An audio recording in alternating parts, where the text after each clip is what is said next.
जब भी निवेश की बात होती है तो कुछ नाम सबसे ऊपर आते हैं। Warren Buffett, Peter lynch. आज हम उन्हीं महारथियों से मिले निवेश के 7 सबसे जरूरी नियमों को समझने की कोशिश करेंगे। तो चलिए इसकी शुरुआत एक कहानी से करते हैं। जगह है ओमाहा का एक रेस ट्रैक और वहां एक 10 साल का लड़का है जो घोड़ों पर दांव नहीं लगा रहा, बल्कि वो कुछ और ही कर रहा है। वो हजारों फेंकी हुई रेस की टिकटें इकट्ठा कर रहा है। जानते हैं ये लड़का कौन था?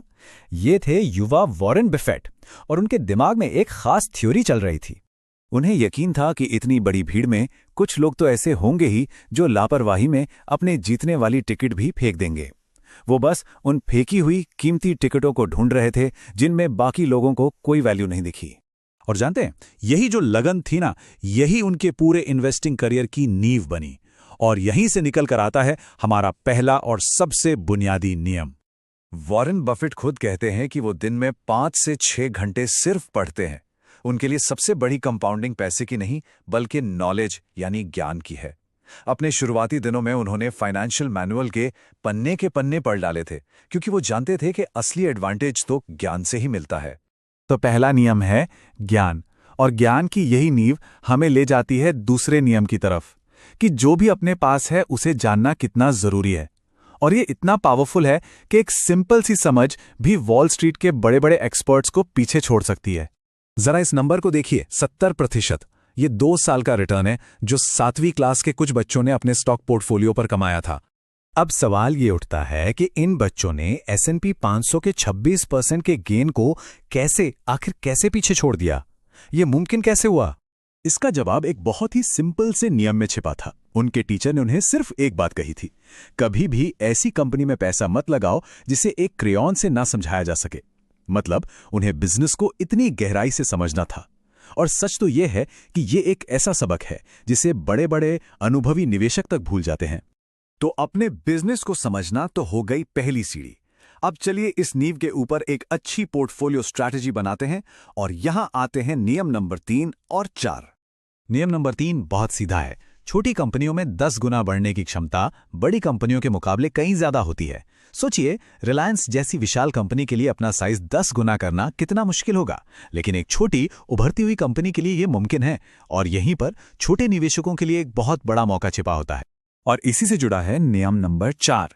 बफेट कहते हैं, जिंदगी में बहुत अच्छा करने के लिए 3 शानदार बिजनेस से ज्यादा की जरूरत नहीं है। इसका मतलब यह है कि 100 कंपनियों के बारे में थोड़ा थोड़ा जानने से अच्छा है कि कुछ ही कंपनियों के बारे में सब कुछ जाना जाए।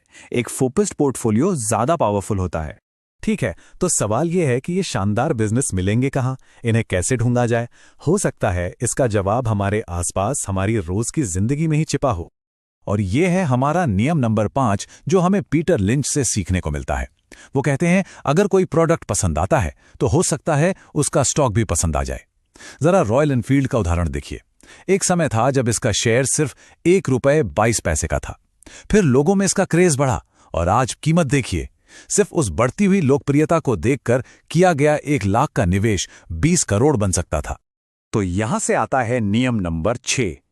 ज्यादातर लोग अपनी 99% एनर्जी इस बात पर लगाते हैं कि मार्केट को टाइम कैसे करें, कब खरीदें, कब बेचें, जबकि ये एक निवेशक के लिए सबसे बड़ा अभिशाप है। इसके बजाय सारी एनर्जी बिजनेस को समझने में लगानी चाहिए। क्या कंपनी अच्छी है? क्या उसके प्रोडक्ट्स में दम है? फोकस यहां होना चाहिए। ठीक है, अब आते हैं आखिरी और शायद सबसे जरूरी नियम पर।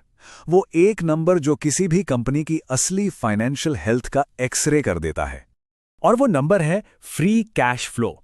देखिए, कंपनियां जो प्रॉफिट दिखाती हैं वो कई बार भ्रामक हो सकता है, लेकिन फ्री कैश फ्लो वो असली कैश है जो कंपनी सारे खर्चे निकालने के बाद कमाती है।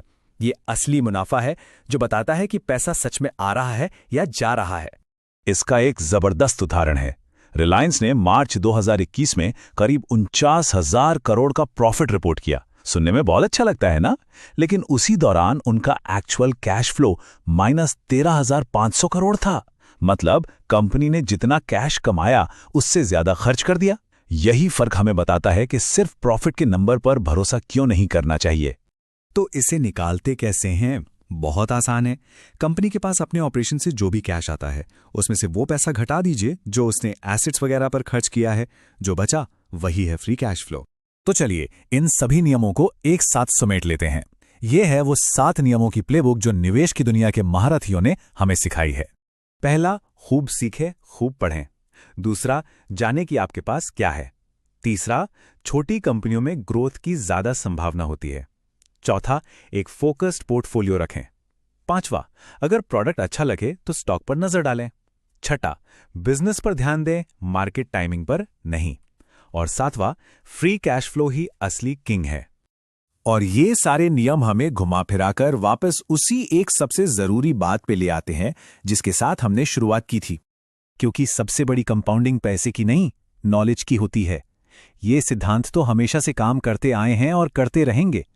अब सोचने वाली बात यह है कि आज से किस ज्ञान को कंपाउंड